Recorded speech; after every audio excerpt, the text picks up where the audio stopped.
I'm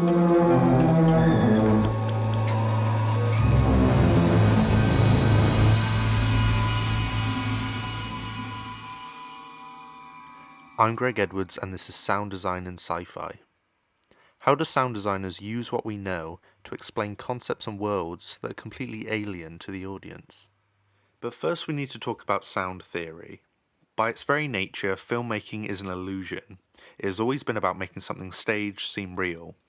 Michel Chion describes this as the phenomenon of audiovisual illusion. In their book, Audio Vision, Sound on Screen, they say that the sound in film enriches a given image so as to create the definite impression. It's this idea that changing the sound of a piece of media can change its meaning and tone drastically. You may have heard of the Editing is Everything YouTube channel. By editing movie trailers, they are able to switch the tone and assumed genre of the media. One of the largest changes is always the sound and the music. So what is it that a sound designer does? There are lots of roles within the sound department. Excluding sound roles on set, you have Foley artists, sound effects editors, re-recording mixers, and more depending on the needs and size of the project. According to 344 Audio's Ultimate Guide to Post-Production Sound Design, a sound designer is a multi-skilled sound professional who gets creatively and technically involved with making sounds to tell a story. In the context of a sci-fi film, a sound designer may be tasked with creating the sound for a futuristic piece of technology or crafting what an alien creature might sound like to satisfy the director's notes. So how does a sci-fi film sound? Well, there are some incredibly iconic and unmistakable sounds in sci-fi. In Star Wars, Darth Vader's breathing, a TIE fighter scream, and a blaster. What makes these sounds so effective? A part of it is because in a world where things are strange and unfamiliar, these sounds have elements of things we already understand. Ben Burtt is arguably one of the most famous sound designers. He popularized the Wilhelm scream and brought the world of Star Wars to life through sound. In the 2007 commentary track for the DVD release of A New Hope, Ben Burtt shares some of the innovation behind the work of him and the sound team. Let's hear what he has to say about the TIE fighter.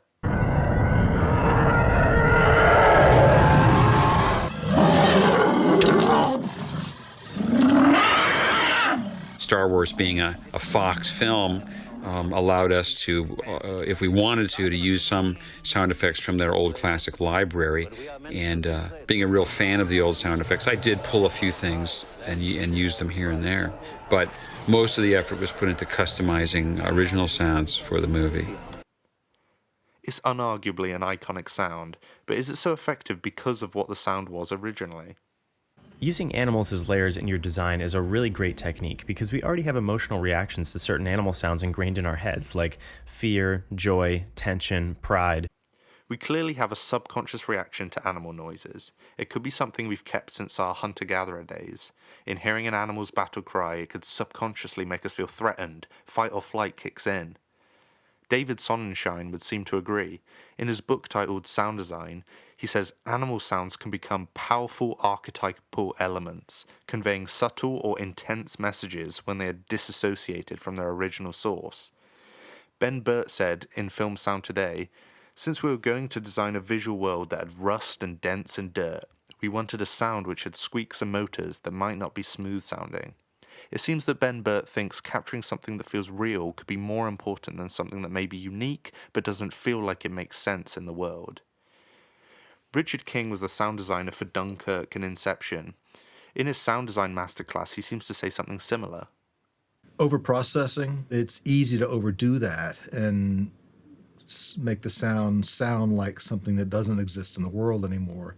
I want sounds to sound like a sound that I could hear in the world, that I might have heard in the world, and it's being repurposed for this other thing. Ensuring that the sound fits in the space is crucial. The sound design also has to reflect the narrative as it's telling a story of its own. Take this example from Transformers 4. Audiences will notice that Optimus is kind of in bad shape when he's introduced in this film. And so we didn't want to use the same kind of semi-truck recordings that we've recorded in the past. We wanted to have a fresh palette for him. So one of our editors, George Pereira, tracked down this monster truck, which was used in rally races. In creating Optimus' sound from a new source, they're able to make his physical state feel different. Instead of manipulating the original audio, they went back to the drawing board and recorded from a new source. What really brings this example to life, though, is the use of layering, combining the grounded vehicle sounds with something more alien, complex and synthetic elements. It's in this layering that the vehicle sounds are given new meaning. Rick Viers in the Sound Effects Bible says about layering, using different or like sounds together allows you to create the impossible. Sounds that might not seem to fit together can be mixed to make a fantastic sound effect. It's in combining an element of the familiar and the unfamiliar that the Transformers are really brought to life. Supervising sound editor and sound designer for the new Dune film, Mark Mangini, seems to agree that you can't capture the depth and complexity of a real sound recording easily. We can be more successful in our sound design when we start it with acoustic recordings. Subconsciously, there are embedded elements of acoustic recordings that tell the brain this is real. Although there is an insane amount of control within a digital audio workstation's delays and reverbs to sell it in the 3D space, a real recording will always capture some nuance that will help in bridging the sound and the visuals to make what's happening feel real. Annihilation is a film that has great examples of how the most effective sound design choices can be something more familiar. The story is about a group of scientists who venture into a scientific anomaly, an area known as the Shimmer, where not only light refracts, but DNA does too. We see many examples of the environments and animals adopting characteristics of other things. This is effectively shown through the sound design in this terrifying bear scene.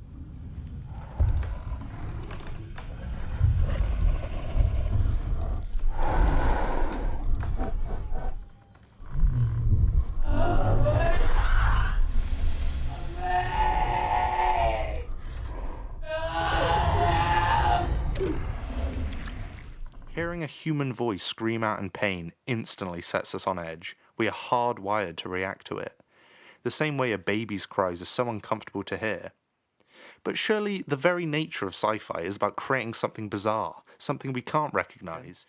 So let's take Doctor Who's Daleks. The intention was to remove the human emotion from their voices. On MusicRadar.com, they said that much of the credit for the chilling effect must go to the skilled actors who delivered the lines, but it was a ring modulator that gave the Daleks' voices their inhuman quality.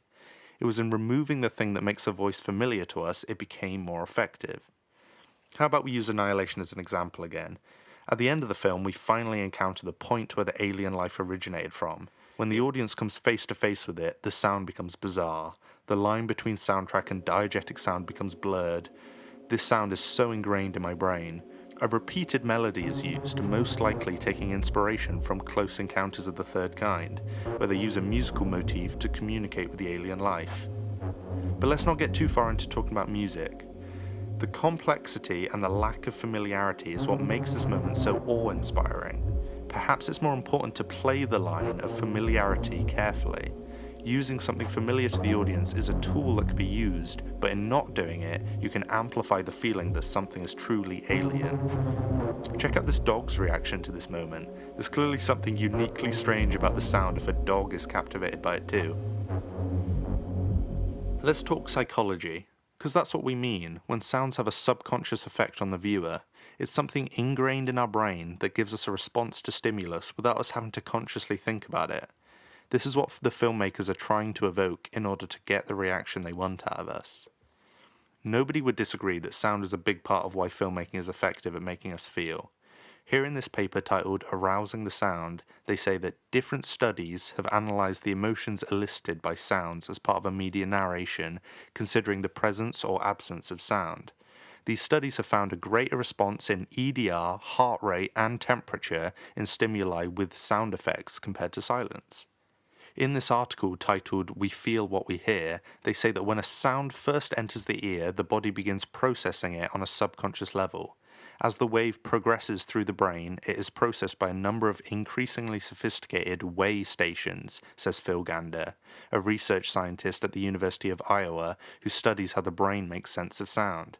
These so-called way stations range from the undetectable to others that ignite fight or flight responses, trigger memories, evoke emotions, and cue other physiological reactions. But regardless of if our reaction to the stimulus is hardwired or learnt through our environment, a filmmaker can utilize these responses to evoke the emotion they want out of you. So is sound design more effective when it's familiar to the audience? There's no right or wrong answer. Like other aspects of filmmaking, good and bad sound design is ultimately subjective. It all comes down to how it fits into the film, especially in the sci-fi genre. If you're trying to create something fantastical, bizarre, and like nothing the audience has ever heard before, then creating an equally unique sound would serve that purpose.